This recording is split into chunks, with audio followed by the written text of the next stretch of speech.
जनाब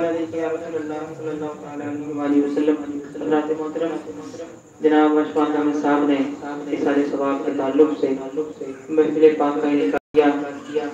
आज की ये जो बज़्म है इस सवाब भी है, ज़िक्र शुहदाए करबला के नाम से भी मंसूब है। मैं एक नात का खूबसूरत मतलब आपके समातों के हवाले करता हूँ।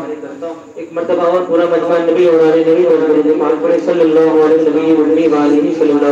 वसल्लम सलातो व सलाम अलैका या रसूलल्लाह सल्लल्लाहु अलैहि वसल्लम। मतलब मुलाज़िम आए कि तेरी महफिल सजाना मेरा काम है,